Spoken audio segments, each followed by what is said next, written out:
programang ito ay rated SPG. Striktong patnubay at gabay ng magulang ang kailangan. Maaaring may masiselang tema, lengguwahe, karahasan, sexual, horror o droga na hindi angkop sa mga bata. Dahil nakuha nga dito ni Annalyn ang cellphone dito ni Zoe, ay sakto naman na napatawag nga itong si Moira. Ang hindi inaasahan dito ni Moira na si Annalyn pala ang may hawak.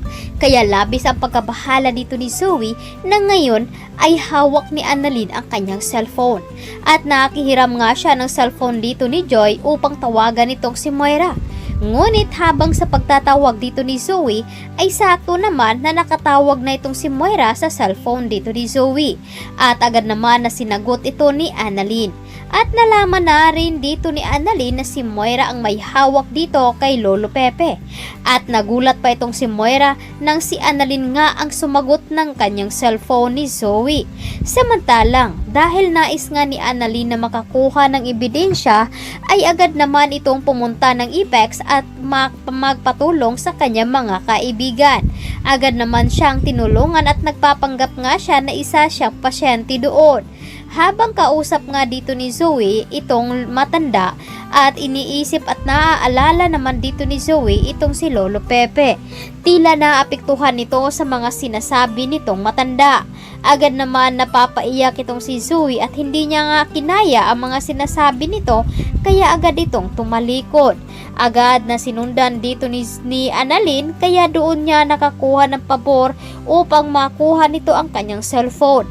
At hawak na nga dito ni Annalyn ay sakto naman na tumatawag itong si Carlos.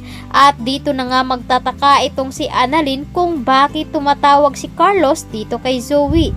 Doon naman sa mansyon ni Carlos habang nagbabalot ng mga pagkain, itong si Chang Susan at Josa ay sakto naman na sinasabihan ni Chang Susan na magbihis na nga itong si Lynette upang puntahan doon si Annalyn sa Apex at baka ay pagtulungan nga daw siya doon nila RJ, nila Moira at ni Zoe. Kaya naman agad na sinabi dito ni Lynette na magpaalam muna siya dito kay Carlos. Habang kausap naman ni Lynette itong si Carlos ay napapansin na nga dito ni Chang Susan at ni Josa na meron itong tinatagong sikreto itong si Lynette dahil hindi nga niya sinasabi dito kay Chang Susan na masama pala talaga ang ugali dito ni Carlos at nagbabanta pa nga ito na kapag hindi daw umalis itong si Chang Susan at Josa sa bahay nila ay mananagot nga itong si Lynette. Kaya naman parang nagpaparinig na nga itong si Lynette na papaalisin na itong si Chang Susan. Ngunit nagalit nga ito at napapansin nga nila na parang gusto na siyang paalisin doon. At sinabi rin naman dito ni Josa na dapat ay hindi hinahayaan ni Carlos na mag-isa lang na nagliligpit itong si Lynette doon ng pinapagkainan ng kanyang mga kaibigan. At dapat daw sa mag-asawa ay nagtutulungan at pantay ang kanyang pagpapasabi dito. At dapat ay magkasundo nga ang dalawa at hindi hinahayaan na mag-isa lamang ang kumikilos.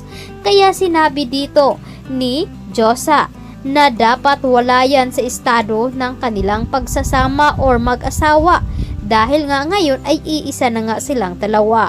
Ngunit hindi maintindihan nga dito ni Chang Susan dahil hindi naman nagsasalita itong si Lynette sa tunay na pinapakitang ugali dito ni Carlos.